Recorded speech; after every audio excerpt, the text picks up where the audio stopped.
तुमचं स्वागत आहे। आता आंब्याचं सीझन आलेलं आहे। आंब्यापासून डेझर्ट कसं बनवायचं ते मी तुम्हाला सांगणार आहे। मी एक पॅन घेतलेला आहे, तो गॅसवर ठेवून त्यात 300 ते 350 ml दूध घेतलेलं आहे। यामध्ये साधारण 3 डेझर्टचे कप होतात। तुम्हाला जर जास्त करायचे असेल तर तुम्ही दुधाचं प्रमाण वाढवू शकता। हे चांगलं उकळून द्यायचं आहे आणि इथे मी बारीक साबुदाणा 3 ते 4 तास पाण्यात भिजवून घेतलेला आहे। तो मी यात नंतर दूध उकळल्यावर टाकणार आहे। यासाठी बारीक साबुदाण्याचाच यूज करायचा आहे आपल्याला। मी हे दुधाला उकळ आलेली आहे, त्यात आपण आता हे साबुदाणा टाकून घेऊया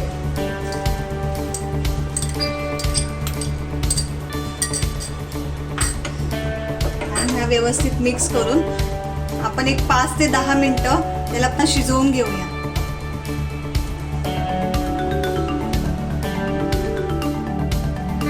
पाहू शकता हे व्यवस्थित साबुदाणा शिजलेला आहे आणि दूधही व्यवस्थित उकळलेलं आहे। यामध्ये मी आता काजूचे काप टाकून घेते। व्यवस्थित एकत्र झालं की मी 3 ते 4 टेबलस्पून साखर घेतलेली आहे। तुम्हाला जर गोड हवं असेल तर तुम्ही गोड करू शकता। ती मी यात टाकून घेतलेली आहे। त्यानंतर हे व्यवस्थित मिक्स करून इथे मी कस्टर्डची पावडर, त्यामध्ये 2 चमचे छोटे दूध टाकून हे व्यवस्थित मिक्स केलेलं आहे। हे मी यामध्ये ओतते। यामध्ये कस्टर्ड पावडर आपण यासाठी ऍड करतोय की याला एक फ्लेवर पण येईल आणि या मिश्रणाला थोडा घट्टपणा पण येईल। त्यानंतर हे व्यवस्थित मिक्स करून घ्यायचं आहे।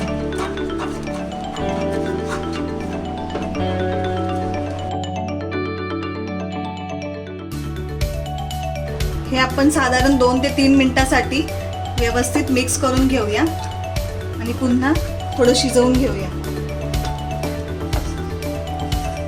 आता हे व्यवस्थित तयार झालेलं आहे।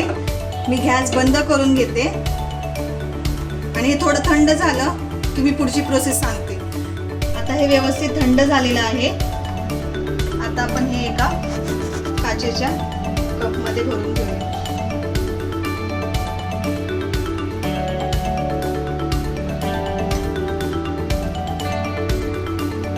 हे जास्त नाही भरायचे।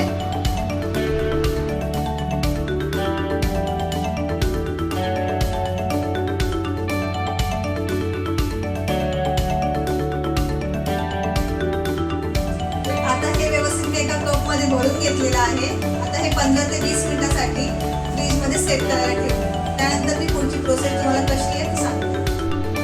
आता हे 10 ते 15 मिनिटांनंतर व्यवस्थित सेट झालेलं आहे आणि एका मँगोची मी ही प्युरी करून घेतलेली आहे। यात शुगर ऍड करायची नाही, फक्त मी प्युरी करून घेतलेली आहे आणि पाणी पण ऍड करायचं नाही। आता हे व्यवस्थित सेट झाल्यानंतर ही जी मँगोची प्युरी आहे ना,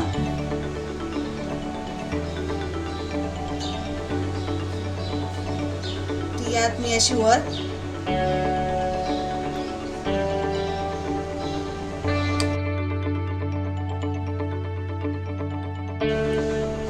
अशा प्रकारे मी हे मँगोची प्युरी यात टाकून हे डेझर्ट गार्निशिंग करून घेणार आहे।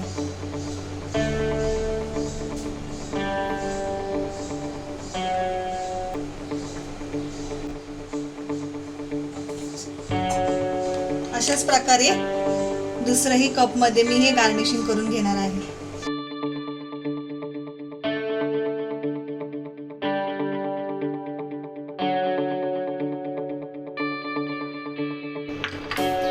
आता त्यानंतर यामध्ये मी वरतून बदामाचे काप ठेवणार आहे।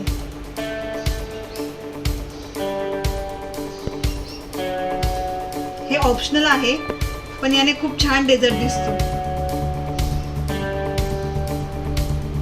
अशा प्रकारे मँगो डेझर्ट तयार झालेला आहे।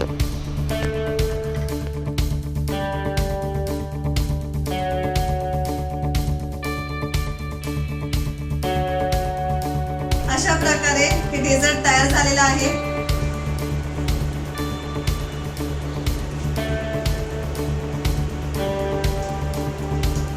अप्रतिम झालेला आहे। आता आंब्याचा सीझन आहे, तुम्ही नक्की घरी रेसिपी करून पहा आणि मला सांगा तुमची रेसिपी कशी झाली आणि आवडला असेल तर लाईक करा, शेअर करा आणि कमेंट करा. आणि अशा नवनवीन रेसिपीचा आस्वाद घेण्यासाठी माझ्या चॅनलला सबस्क्राईब करा.